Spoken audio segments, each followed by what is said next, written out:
Yo, chill. You look like you need to be taken care of. Nigga. You look like you need to go to the dentist. You need to look like you need to brush your teeth. You look like you need hygiene. Nigga. You look like you need help. Tell your man 50 send you a house or something, yo. You do. Everything. You can imagine everything. Private jets, Miami, hundreds of thousands in one weekend, 2 tour buses, Atlanta. Like, cannot front on how I had my boys moving. And I'm only talking about this because you was there. Man, things went crazy when Jim Jones straight up lost it on Memphis Bleek's podcast. Full meltdown mode, no filter, no breaks. And here's what made it wild. Bleek don't even mess with Tony Yayo like that. So why did the whole thing explode like that out of nowhere? Let's rewind a bit because the backstory makes this whole mess way deeper than it looks. See, Memphis Bleek, that's Jay-Z's day one. His lil bro for real. Been holding it down since the Rockefeller days. But Tony Yayo, he's been sneak dissing Hav for years, throwing little jabs in interviews, claiming Jay tried to block 50 Cent from that Super Bowl halftime show and never let it go. That grudge been simmering for years. Then Yayo went on Shannon Sharp's show and decided to take it all the way up. He called Jay-Z a hater, said the man don't help nobody, don't lift his people, just watches from the top, like a king who forgot his crew. But the wildest shot wasn't even at Jay. It was at Memphis Bleek. Yayo said, look at Memphis Bleek, he not shining. Jay-Z don't take care of him, 50 takes care of me. Boom, that one line set the internet on fire. Now think about that, bragging about who got the better sugar daddy in the rap game. That's straight up madness. Nobody should be proud of living off another man's check, because once that check stops, so does that lifestyle. Real loyalty ain't about who feeds you. It's about who teaches you how to stand on your own 2 feet. But Yayo wasn't done stirring the pot. After lighting up the Jay-Z side of things, he aimed his next shot straight at Jim Jones. That's when things started to really spiral. You already know, G-Unit versus Dipset, that rivalry got history. 50 Cent, Cameron, Jim, that chaos back in the day was legendary. Most people thought that beef was long gone, buried, and forgotten. But now, it's back from the dead, and this time, it's personal. When Yayo showed up on Masthoffer's podcast, he didn't hold back nothing. He dropped a straight-up bomb, claimed Jim Jones left stack bundles in the streets to die. That hit heavy. The streets tuned in fast, and Yayo didn't sugarcoat it. Said Jim didn't move right, didn't protect Stack, didn't pull him out the trenches when he had the chance. According to Yayo, that neglect played a part in Stack's tragic ending. Me and other niggas, right? Stack Bundles, one of my favorite rappers in the world. Rest in peace. Rest in peace. Right? Ryan And Squad. Rest in peace. Far Rock, Yep. you understand? Jim Jones, he had Stack Bundles, he had Max B. I looked at it like, great, you know. Stack's Bundles, we had a portion, was still in the hood. No disrespect to Jim Jones. Fifth had me in Battery Park. I could walk out that barefoot. Get the See, that's when a nigga love you, nigga. You get the socks, nigga. Sneakers Dior, nigga. But I'm walking out there barefoot. That's when you know a nigga love you, boy. Cause he making sure you don't get your shit split. Cause you go back to 134, anywhere, Baisley, right, Brooklyn, pew, shit get split. Once I got shit, nigga shot my shit up. Bentleys and all that. Y'all can get that sneaker, just toss that over there. My shit's official. You know what I'm saying? Yo, look, but nigga put me in position. Rest in peace to Stack, but Stack got killed in the project with a Porsche. Yeah. Nigga, come on, nigga, I'm from the hood, nigga. Y'all niggas thought, nigga. I done been around the Black Justice and seen the Preems and all that, nigga. The E-Money bags, all that, nigga. The younger niggas under that. So with everything you Maserati Fox. Real nigga, huh? So with everything that you saw, what would you change? I just pray to God every time I leave the house. But what would you change? Change what? Pass the cup. I heard you talk about all the shit you went through, all the shit niggas is still going through. What God one of them cups listen, just what for God that got. That's not just rap beef talk, that's deep. That's a man's reputation and legacy being dragged through the mud on air. And once those words hit the net, there was no turning back. Jim's name was in everybody's mouth again, and the fire was officially lit. When Tony Yayo said that line about Jim Jones leaving stack bundles in the streets, the internet went crazy. Comments flooding everywhere, podcasts reacting within hours. Everybody wanted answers. Yayo wasn't playing games, and his words carried weight. He said it like he saw it firsthand. No hesitation, no backtracking. For real, that's a dangerous claim to make. We're not talking about small talk or petty shade. This was heavy street business mixed with real emotion. And the wildest part? People been whispering about this for years. Yayo just said out loud what a lot of folks only dared to say behind closed doors. Stack Bundles wasn't just another name in the game. He was family to Jim. He was signed to him, rolled with him, toured with him, and was loyal to the end. Stack had New York buzzing, straight up. The energy, the style, the hunger. It was different. But when things got rough, Stack was still deep in the hood, surrounded by danger. That's where tragedy hit, right in his own neighborhood. For a long time, fans been saying Jim didn't do enough to pull Stack out. The most savage rumor? That Jim ran off with everything. The sound, the style, the wave, the drip, all of it. People say Jim took what Stack built and ran with it, leaving the man himself behind. That's the kind of talk that cuts deep. Like, God planned for you to come here and spaz on y'all niggas tonight. I spaz? I'm just saying, it was a plan. I mean, I do be on some Hollywood shit in Europe. I gotta stop. Yeah. Something like, yo, stop talking about Europe. I don't, like, when you come here, you gotta deal with Don't treat niggas. Vlad like that, bro. See how niggas is? See how No, I niggas had is, nothing bro? with Vlad. He ain't treat Vlad I do like with Europe. I do. But let's be real. Stack wasn't just ahead of his time, he was futuristic. His style, his look, his flow, next level. If he was alive today, he'd be front row at Paris Fashion Week sitting right next to ASAP, Rocky, No Cap. That's how far ahead he was moving. The whispers never stopped. Folks saying Jim Jones ran off with Stack's whole image while the man never got the chance to live his dream.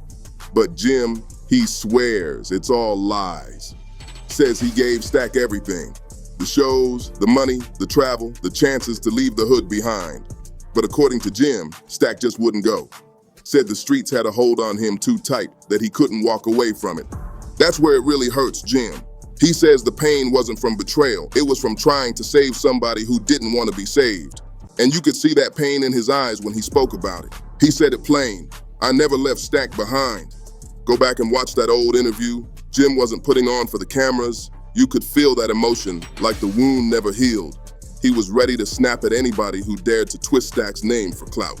It wasn't a PR stunt, it was real scars showing on camera. The craziest thing, back then, Tony Yayo hadn't even said a word about it yet.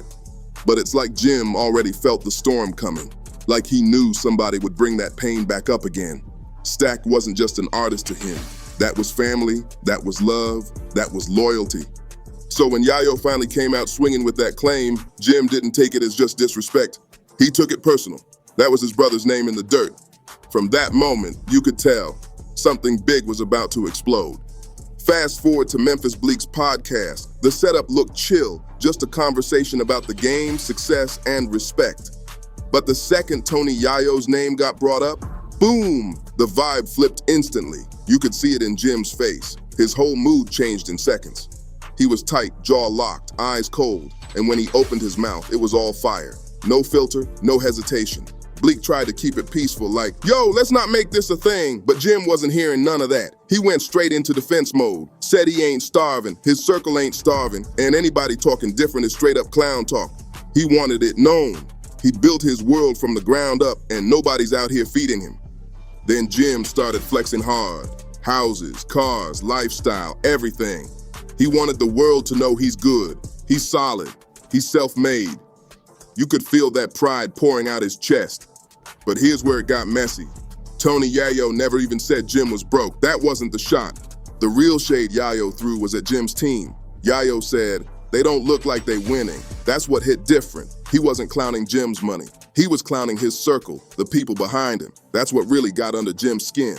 See, if Jim had just kept it on that angle, defending his squad, standing tall for his people, he could have flipped the whole situation. But instead, he went straight into flex mode, talking money and material things like he had something to prove. And that right there, that's when it started slipping out of control. You could tell the pride kicked in deep.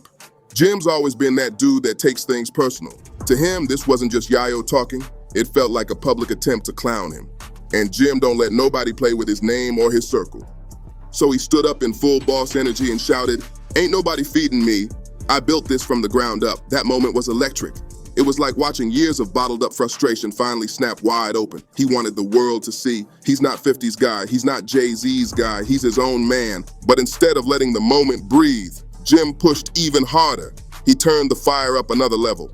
Tony Yayo been hiding behind 50 his whole career, he said. He's just a backup dancer in a G-Unit uniform.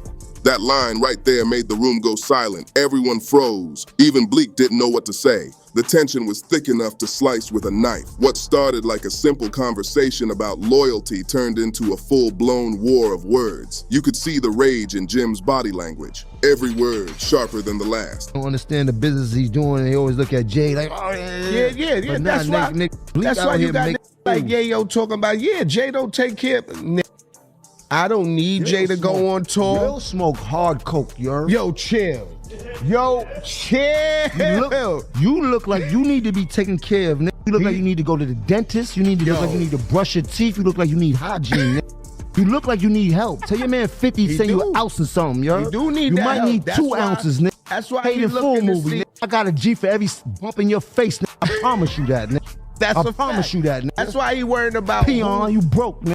You know See? I got it, nigga. What's Don't- up? The ain't bag nobody- is up. The bonsa.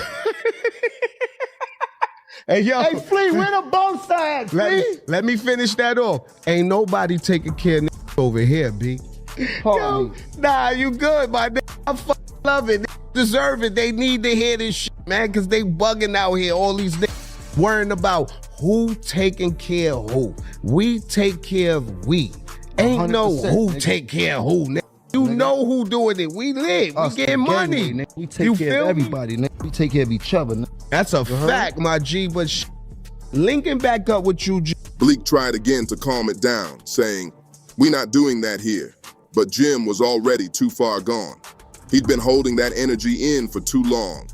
All the little comments, the comparisons, the whispers that he don't take care of his people, it all came boiling out in that one explosive rant.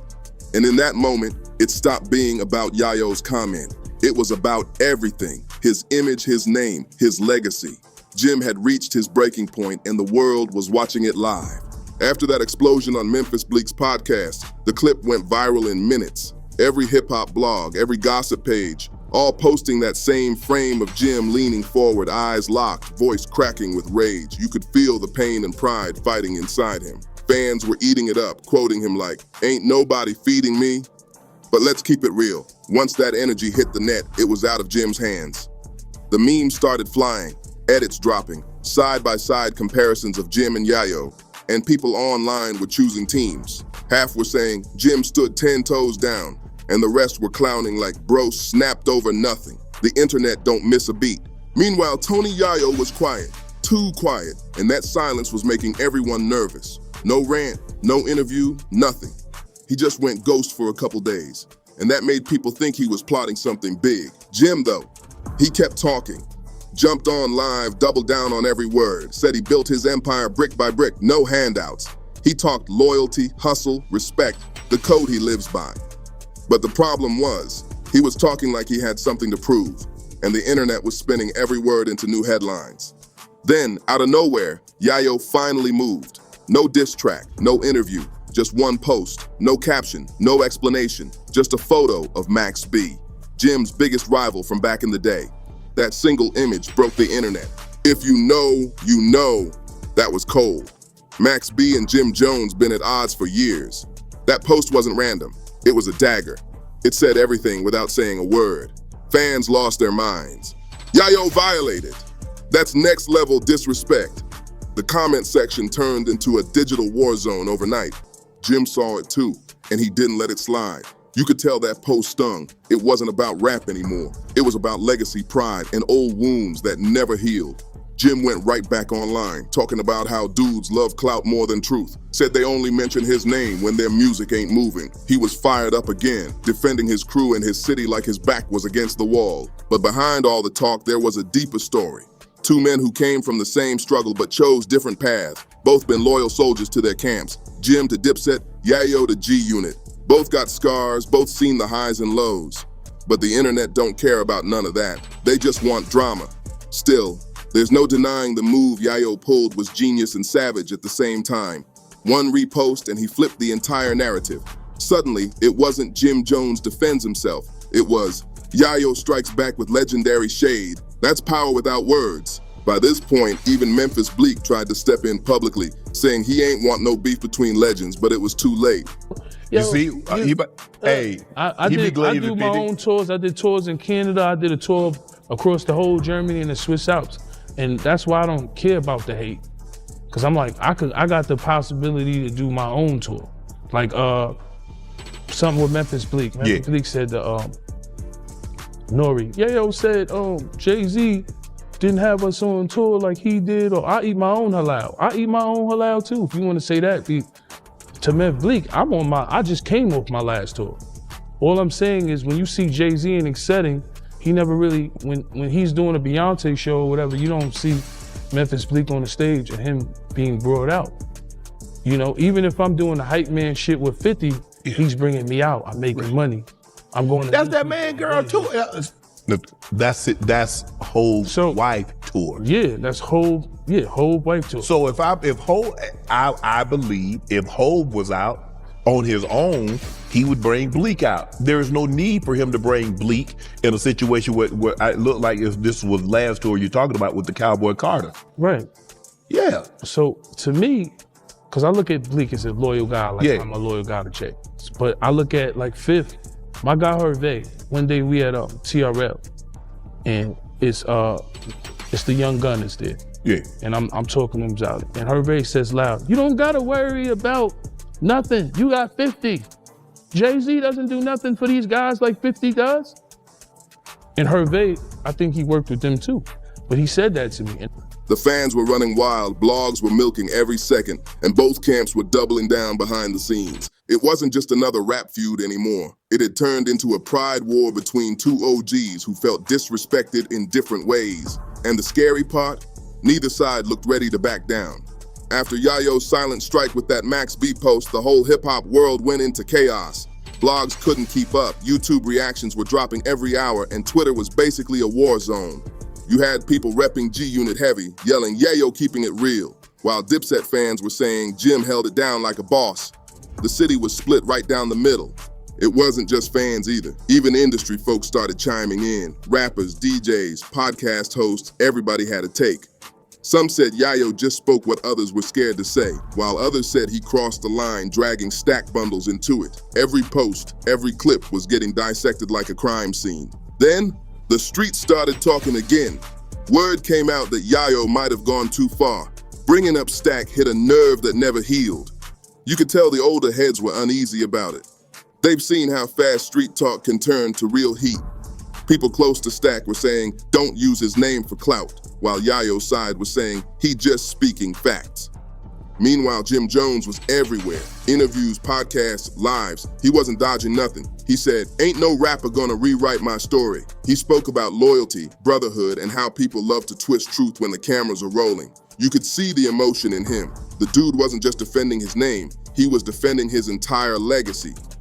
At one point, Jim even dropped a subtle line that sounded aimed right at Yayo. Some dudes think loyalty means shouting another man's name forever. That bar hit deep. Fans knew who he was talking about. The shade was loud, but still slick. That Harlem slick talk. Then, as if things couldn't get any crazier, old footage started resurfacing online. Clips of Stack bundles and Jim together, interviews, freestyles, behind-the-scenes moments, all showing their bond. It reminded people how close they really were before tragedy hit. For a second, the tone shifted, from beef to pain. But that peace didn't last long. Some fans started saying maybe Yayo had a point, that fame changes loyalty. Others said Yayo was just trying to stir up old wounds for attention. It was chaos. Even other rappers started picking sides quietly. A few G-Unit affiliates posted clips backing Yayo's words, while Dipset fans flooded timelines with throwback moments of Jim and Stack together. It was like reliving the mid-2000s beef all over again, but this time on the internet where nothing disappears. And the craziest part, every move either of them made became content. Jim posts a new outfit. Blogs say it's a response to Yayo. Yayo likes a post. Fans say it's another diss. The smallest thing became a headline. The algorithm was feeding on the drama, and both their names were trending daily. Still, under all the noise, there was something deeper going on. You could feel that this wasn't just about rap pride. It was about survival, respect, and legacy. Both men been through too much to let anyone play with their name. Now everybody watching was wondering, would it stay verbal, or was this tension about to spill into something more serious? By now, this wasn't just a beef, it was a full-blown cultural moment. Every podcast, every hip-hop outlet, every fan page was locked in, waiting to see who would move next. Would Jim Jones drop a track? Would Tony Yayo finally break his silence for real? The pressure was wild.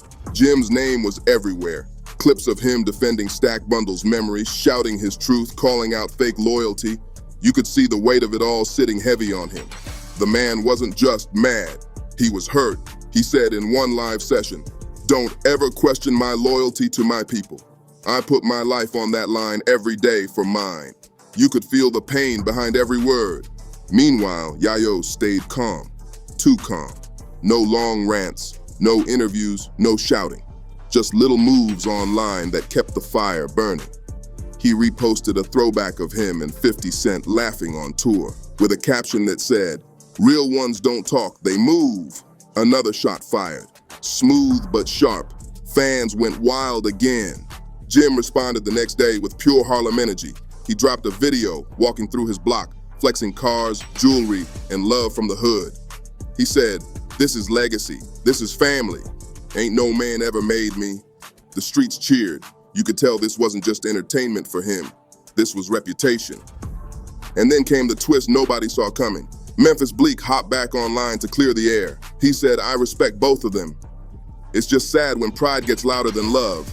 The message hit heavy because he was right. Both sides had their truth, but both were bleeding from old wounds. Still, fans weren't ready to calm down. The internet turned into a debate zone. Team Jim versus Team Yayo. Team Jim said he's real for standing up for his name and Stack's memory. Team Yayo said he just exposed what others are scared to say. It turned into one of those moments where no matter who you sided with, the conversation ran deep. But let's be honest, both these men are veterans of the game. They've been through street wars, label drama, and life-changing losses. So when they clash, it ain't just talk. It's decades of respect, pain, and pride colliding in real time. Yayo's post with Max B still stands as one of the coldest moves in recent hip-hop history. No caption, no explanation, just impact. And Jim's reaction proved he's still built from Harlem steel. Emotional but fearless. Neither one backed down. And that's why fans respect them both, even in the chaos. At the end of the day, this saga reminded everyone what hip-hop really is. Raw emotion, real stories, and the kind of passion that money can't buy. Two men who've seen the rise and fall of the game, still fighting to be understood in a world that loves drama more than truth. So now it's your turn. Whose side are you riding with? Are you Team Jim Jones or Team Tony Yayo? Drop your thoughts below, hit that like button, and make sure to subscribe to stay locked in. Because if this beef keeps brewing, you already know Starbuzz Daily got you covered. See you in the next one.